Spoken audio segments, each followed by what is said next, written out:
Assalamualaikum warahmatullahi wabarakatuh dan salam sejahtera.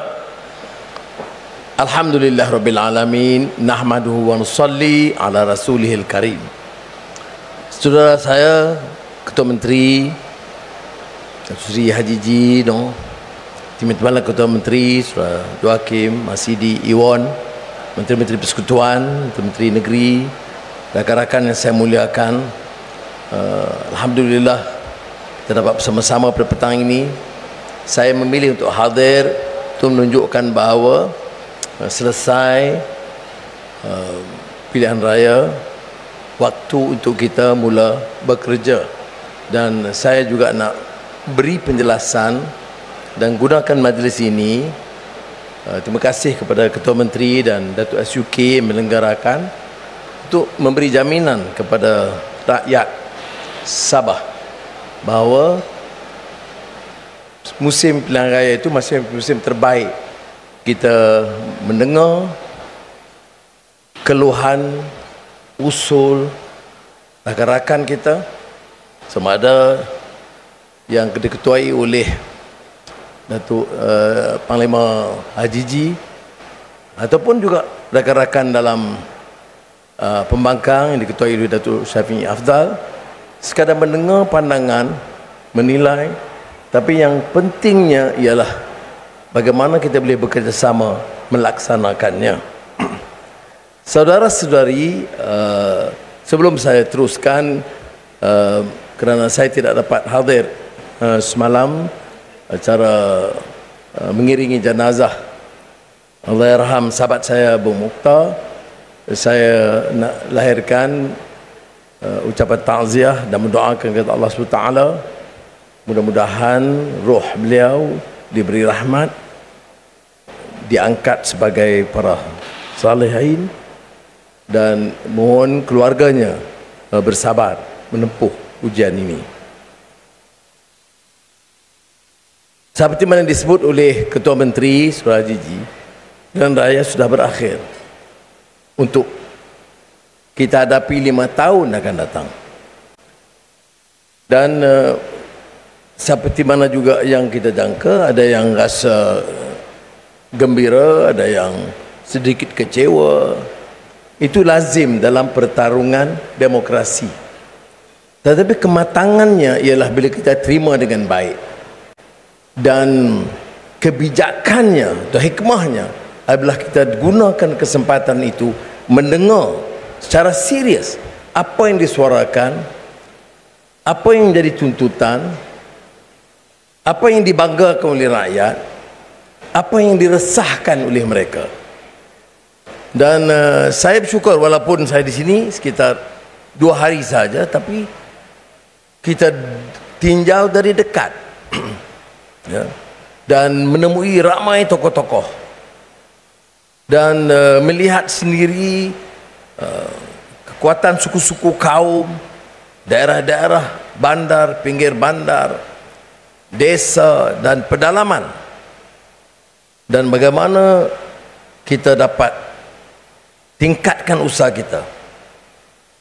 Jadi saya rasa penting, kerana ini julung-julung kali saya datang selepas pilihan, segera selepas pilihan raya kerana saya tidak mau ada anggapan bahawa janji orang politik itu sebelum pilihan raya dan setelah menang dia rasa selesa. Tapi seperti yang kita dengar sendiri Dewi sahabat saya Datuk Sri Haji Ji, bahawa ini bukan budaya politik kita. Budaya politik kita ialah sebaik saja pilihan dibuat, dan akad sumpah pun 3 pagi. Jadi saya terus kirim kepada Ketua Menteri lagu P. Ramlee pukul 3 pagi.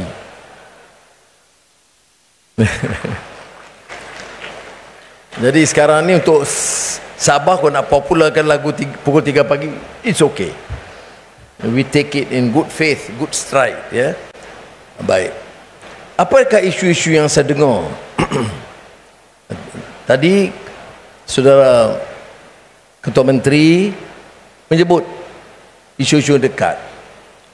Bagi pihak saya, tentu saya hanya boleh mengatakan kita tidak ikhtiar luluskan peruntukan yang besar untuk air, untuk api, untuk elektrik atau karan, untuk jalan raya, Pen Borneo dan juga untuk jalan-jalan kampung.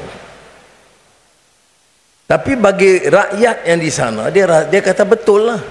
Tapi kami karan belum ada, ataupun air masih terbatas, atau jalan masih parah. Kita dengar. Jadi saya dah cadangkan pada unit penyelarasan di Jabatan Perdana Menteri, mulai Januari kita akan mulakan pemantauan projek bersama dengan kerajaan negeri, mana projek kerajaan negeri dan projek kerajaan persekutuan, supaya kemajuannya dapat kita tinjau, pantau setiap bulan. Kalau sudah ada projek itu, mengapa kelewatannya dan apa lagi yang patut disegerakan. Untuk maksud itu, kalau setakat kerajaan persekutuan, saya beri jaminan, sedaya upaya saya akan beri perhatian dan tentukan tidak ada penangguhan kelulusan projek. Malah untuk projek tahun depan, kalau dulu-dulu semua peruntukan diberi bulan April, tapi sejak 2 tahun yang lalu saya luluskan projek dana untuk negeri atau SUK bila sahkan itu bulan Januari. Maknanya bulan Januari sekarang boleh rancang, Januari mesti jalan. Jadi kita memperkotakan apa yang kita ucapkan. Dan ini penting dalam politik, kerana kalau tidak, dia tidak akan selesai. Kita boleh beda pendapat dalam soal lain, tetapi kalau soal pengabaian atau merasakan kerajaan persekutuan atau Semenanjung tak ambil kira, saya nak bagi jaminan anggapan itu tidak benar. Dia hanya dianggap benar kerana pelaksanaan itu agak perlahan. Jadi kita harus percepatkan. Ini sebab itu Menteri Pendidikan dari segi pembangunan sekolah, perbaikan sekolah, dia sebut tadi ada beberapa sekolah yang perlu diberikan peruntukan segera untuk diperbaiki sekitar 3 juta ringgit. Semua itu tidak harus ditangguhkan sama sekali. Bagaimana nak pastikan bukan saja pengumuman Perdana Menteri, tetapi dengan ada jawatankuasa persekutuan dan negeri memantau berapa ratus projek bersama pegawai daerah, pegawai pembangunan negeri dan persekutuan, supaya pelaksanaan itu lebih pantas daripada sebelumnya. Yang kedua ialah tentang MA63 yang dipengusikan oleh TPM Datuk Seri Fadilah. Itu akan diteruskan. Seperti yang sudah tahu, belum ada dalam sejarah penubuhan Malaysia ada komitmen dan pelaksanaan jauh lebih cepat. 9 perkara telah kita putuskan, ada beberapa lain yang kita kerujuk dan bawa kemudian kepada Premier Sarawak dan Ketua Menteri Sabah, dan luluskan untuk pertimbangan Jemaah Menteri dan Parlimen sekiranya perlu pindaan undang-undang, seperti mana penyerahan elektrik itu terpaksa meminda undang-undang, soal wakil dalam lembaga-lembaga hasil dana negeri juga melibatkan pindaan undang-undang Parlimen. Itu semua kita boleh lakukan. Kemudian isu 40%. Jawatankuasa teknikal, Datuk Ketua Setiausaha Perbendaraan telah berjumpa dan mengadakan mesyuarat awal teknikal dari segi persiapan dengan Datuk Setiausaha Kerajaan Negeri. Sama ada mungkin bulan ini agak sumpuk sedikit kerana kita ada kekosongan 4 sekarang. Paling akhir Iwan, Tunggu Zafrul kerana tamat Senate dan 2 daripada yang sebelumnya, jadi 4 yang patut saya isi. Jadi beri ruang saya 1-2 minggu ini memikir dan bincang dengan ketua-ketua parti, termasuk dengan Datuk Seri Hajiji Ketua Menteri, untuk mendengar pandangan mereka sebelum saya tamatkan.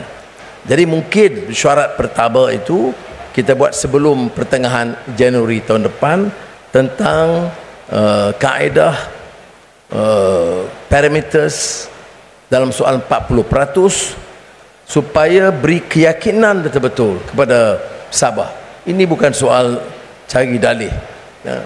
Tentunya dalam musim pilihan raya dan juga kadang-kadang setengah-setengah sama ada orang akademik atau NGO yang sinis, kita buat apa pun bagi mereka itu terus cynical, atau orang yang terlalu kuat sentimen perkaumannya itu, dia sinis. Tapi saya nak beritahu bahawa rakan-rakan saya dari Jemaah Menteri pun ada, bahawa kita harus lihat cara betul. Saya tak boleh kata kita serah pada bulan Januari. Kita clear parametersnya, ya, jumlahnya, dan berapa peringkat pembayaran dalam satu tahun. Semua itu kita akan serahkan kepada Jawatankuasa Teknikal, kemudian Jawatankuasa Persekutuan Negeri, sebelum diangkat kepada Jemaah Menteri Sabah dan Jemaah Menteri Malaysia. Tapi apa yang sudah muktamad ialah bahawa Kerajaan Persekutuan, seperti mana yang saya sebut dalam Jemaah Menteri dan di Parlimen, tetap komited untuk menyerahkan 40% hasil kepada negeri Sabah. Bagi saya ini hebatnya Madani. Selalunya lepas pilihan raya kita cuti sekejap, tapi tak ada. Sebab saya tidak mahu ada andaian bahawa budaya politik itu budaya politik yang menjanji tapi tidak laksanakan. Bagi kalau orang Islam lebih tahu, ya, bahawa lima taqulu ma la taf'alun, itu orang yang bicara yang tidak amalkan, itu bukan suatu perkara yang baik. Itu amaran dalam Al-Quran. Jadi saya bila jamin, kita harus tunaikan, dan tentunya kita terang berapa kekuatan ekonomi dan keuangan Sabah, berapa kekuatan ekonomi dan keuangan Malaysia, persekutuan, dan kita minta persefahaman, tapi cari kaedah pelaksanaan yang sebaik mungkin. Ada juga lain-lain masalah yang dibangkitkan, terutama dari peniaga-peniaga kecil, ya. Masuk peniaga Cina di bandar tentang e-invoicing, terutama yang melibatkan syarikat kecil. Syarikat besar ni, saudara, Malaysia ni tahun 2025, takkan syarikat besar nak komplain, nak bantah lagi soal e-invoicing, ya. Mereka ada keupayaan mencatat keuntungan lebih baik, invoice secara profesional. Tapi syarikat-syarikat kecil sederhana ni, dia rasa itu menambah beban dan kos. Saya dengar, sebab itu saya tak boleh umum masa kempen, kerana itu tak bertentangan dengan peraturan. Saya hanya boleh menyebut kita telah mengarahkan supaya Kementerian Kewangan mengkaji semula. Jadi kita kaji dalam masa singkat, sudah kaji, dan semalam dalam mesyuarat Jemaah Menteri sudah putuskan peringkat awal, iaitu threshold yang setakat ni jumlah 500,000 itu dibatalkan dan dinaikkan 1 juta minimum. Jadi maknanya syarikat-syarikat kecil betul tidak perlu lagi dipaksa e-invoicing untuk sekarang ni, ya. Now, bagaimana keadaannya lepas 1 juta? Itu baru dikaji lebih mendalam apa implikasi kosnya. Jadi sekurang-kurangnya kita dengar, kita laksanakan segera. Yang boleh disegerakan ialah naik daripada had 500,000 kepada 1 juta ringgit. Sebab itu saya bincang dengan Datuk Seri Haji Ji, tak payah setengah orang dia panik, react, sugul, tak payah. Dalam dunia politik ini pasang surut, naik turun, kalah menang, itu sepak terajang politik, ya. Saya minat bola, tapi tim saya Manchester United, asyik kalah aja. Jadi banyak buat keputusan, pelbagai yang saya dengar, berpuluh, yang umpamanya orang umpamanya Bugis, suluk pandangan sekian, Kadazan dusun sebagainya sedekian, Cina yang sedemikian, yang Muslim sedemikian, Kristian sedemikian, masing-masing bagi pandangan, ya. Kalau kita ambil satu pihak sahaja akan mengundang permasalahan dengan pihak yang lain. Sebab itu untuk kebijaksanaan ini kita kena dengar semua, kita rungkai apa yang boleh kita lakukan dahulu dan bincang dengan baik, ya. Kerana politik dalam kerajaan perpaduan madani ini kita mewakili semua pihak, dan bila mewakili semua pihak, menyantuni semua pihak akan merasa belum cukup puas kerana belum dapat semuanya. Kalau kita bagi satu pihak dapat semuanya, itu akan mengundang malapetaka, kerana akan berpecah kita. Jadi sebab itu saya kata, saya dengar apa lagi yang dirumutkan oleh peniaga-peniaga, peniaga Bumiputera, peniaga Cina, terutama yang peniaga peringkat kecil. Dia kata kerajaan ini bila kutip cukai efisien, bila kutip cukai mesti bayar segera. Jadi, dan saya syukur kerana lembaga hasil dalam negeri jauh prestasinya jauh lebih baik, custom juga lain lebih baik, sampai hasil kita baik. Tetapi kata mereka, bila ada kelebihan bayaran, nak bayar balik itu begitu lambat. Ini menimbulkan kemarahan mereka. Kami adalah peniaga yang bertanggungjawab, bayar ikut jadual, tapi bila hak kami nak dipulangkan, bertahun-tahun kena tunggu. Sebab tu saya kata, kita sebagai ketua, saya tak tahu terperinci ni, saya dengar hanya masa kempen pilihan raya. Di Tawau, di Sandakan, ada yang rakan-rakan peniaga-peniaga Cina sebut, kita sudah bayar lebih, belum bayar lagi. Saya pun pelik, apa yang tak bayar lagi, tunggulah sekejap. Jadi bila saya balik semak dengan Kementerian Keuangan, memang benar ada yang terpaksa tunggu sekian lama. Sekarang ini kerajaan persekutuan peruntukkan 2 bilion ringgit untuk bayar balik cepat. Saya fikir untuk segera 2 bilion tak cukup, kita kena selesaikan untuk peniaga kecil. Jadi untuk bulan Disember ini bayangkan, habis saja kerajaan terus sebab keputusan. Semalam saya umum kepada jemaah menteri, kita untuk bayar balik peniaga-peniaga yang hadapi masalah, yang kerajaan berhutang pada mereka, saya tambah dari 2 bilion kepada 4 bilion ringgit selesai bulan ini. Itu setakat 50. Apakah boleh selesai semua? Belum lagi. Tapi ini akhir tahun. Saudara Masidi tahu, kalau dia Menteri Kewangan nak umum cepat-cepat tak boleh, dia kena tunggu ikut belanjawannya. Tetapi saya tahu resah orang tak tunggu. Saya tak boleh tunggu bulan Oktober tahun depan sebelum kita tambah. Jadi saya cari, kalau ada perkeluaran itu besok supplementary budget kita buat, kalau tidak kita gunakan juga beberapa kaedah dalaman. Tapi inilah yang saya katakan, perlunya pemimpin itu bukan saja memimpin dan mengarah, tetapi juga mendengar. Seperti mana saya juga sebut, pemimpin itu taklifun wala tashrif. Apa dia? Maksudnya ialah tanggungjawab, bukan keistimewaan. Tentu pemimpin ada tanggungjawab, ada juga keistimewaan. Dia ketua menteri ada beberapa keistimewaan. Tetapi keutamaannya itu responsibility and not a privilege. Pelaksanaan tanggungjawab itu bermakna kita dengar. Mana mungkin saya sebagai Perdana Menteri tahu semua jawapan daripada masalah. Tak. Saya bukan mewakili satu tengah pandangan. Masa dia menteri atau Perdana Menteri tak banyak kerja, sudah habis, semua dia tahu, semua dia boleh jawab. Ini masalah.